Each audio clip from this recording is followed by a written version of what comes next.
I was a coach for about 11 years after Ted kind of brought me back. He hired me as a coach, and I became an executive coach underneath him.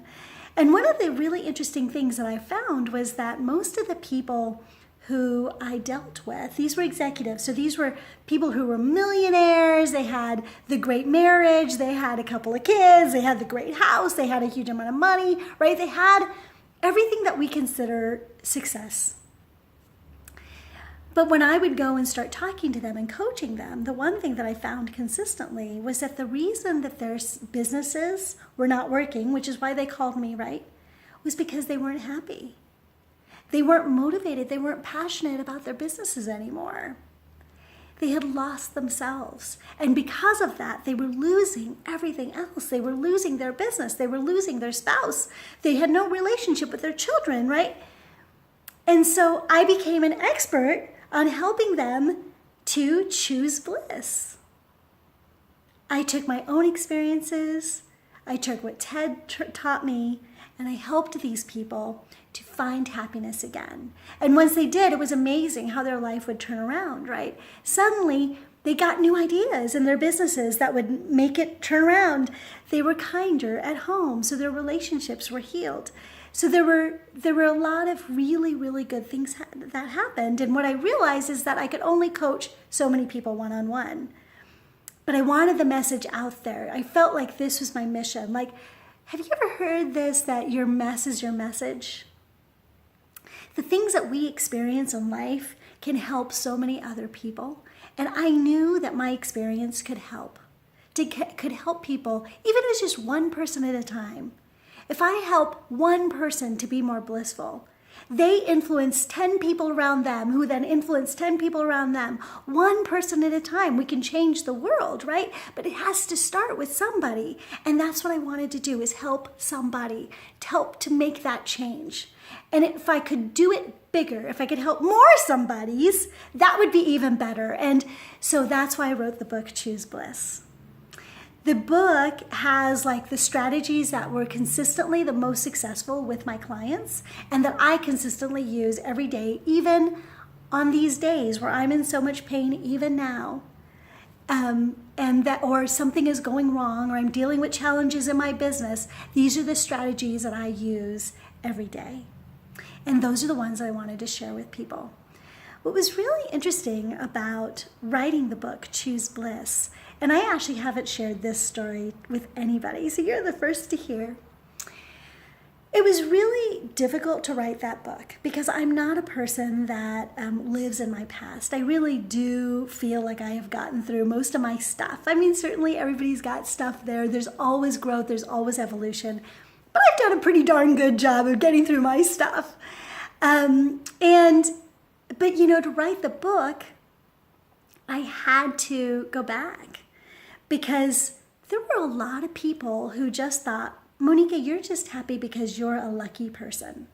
You're just happy because nothing ever went wrong in your life. You know, you're just happy because you're privileged. You know, whatever. People have all these impressions, right?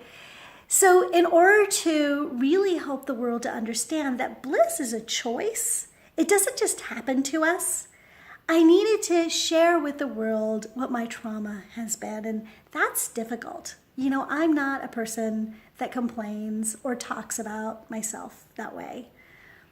So it was really, really hard, and I had to go back into the stories, into the rapes, into the bullying, into the car accident, into the miscarriages, into all the trauma of my life. And I have to say that was probably the hardest year of my life, is to review all of this stuff and write it down and make it real, you know, so that people would understand that my bliss is something that I have chosen. It's something that I have fought for. I've clawed myself. I feel sometimes like I've just clawed myself to this place. And thank God that I had the support to do that, and that I had the courage and the tenacity to do it.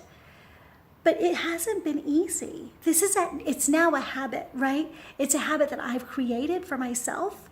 It's a habit that is supported by a series of strategies and skills that I've developed.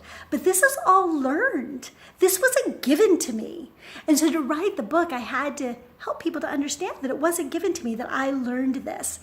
And what was fascinating was when I finished the book, because it was so personal, and there was so much of me in it. Like I had said things in that book I've never said to anybody, not my closest friends. As it sat there on my desk, I just stared at it and I couldn't push send to send it to my publisher. It took me 3 months to push send to send it to my publisher, because now the whole world would know. The world would know that I wasn't perfect. The world would know that my life wasn't perfect. It was so scary. And I pushed send and my heart just broke and I cried. I literally cried for like a day. I'm not a crybaby, but I have my moments, right? Like I just cried because the whole world would know. And I hoped that the world would be kind. I've been blessed. The world loved my message. I've been on TV all over the country. And I've gotten my voice heard in over like 100 million households. It's amazing, what an amazing gift. I've gotten beautiful emails, and I've gotten people that told me I changed their lives. I've had other people who have been in horrible accidents just like me that now have hope of walking again, because I was told I was never going to walk again. Not even, like, forget about dancing. I was told I was never going to walk. And, but I'm walking and I'm dancing. I compete now, you know, I'm on stages. Like I do all this cool stuff, right? And anybody can do that. So I've had people tell me how their lives have been changed. And it's been amazing. But I've also had the people that have told me that I'm crazy and that I'm a Pollyanna and that I also have no idea what's going on in the world. And the most tragic thing of all is I've had friends and family tell me, Monica, you know, everybody has stuff. What's so special about you? Why are you whining and complaining about this? And here's the truth. There is nothing special about me. Everybody has their stuff. You are listening to me right now, and you have your stuff. It's very possible that your stuff is significantly more traumatic than mine, or maybe it's not. It's not a competition. The thing is, we've all got stuff. We've all had to deal with challenges. We've all had times in our life where it was so hard. But the reason I wrote it down is not so that people would feel sorry for me, or not because I think I'm special, but to inspire you to pursue your bliss. To know that it's possible, to know that it can be learned, and that it can then be the guide for your life, and that you can use the skills and the habits that you create no matter where you go from here. It's possible, and I'm living proof. And through this journey, I've gotten to meet people that have been through so much more than me, that have inspired me in their ability to feel joy. This is my mission, my journey, my movement is to help you experience bliss in your life.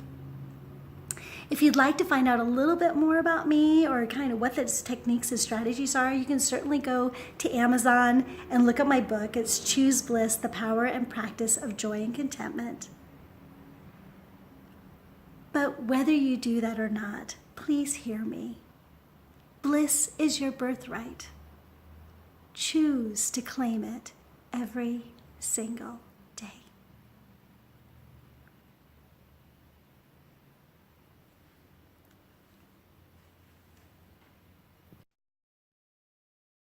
To hear more, tune in next time. I'll see you then.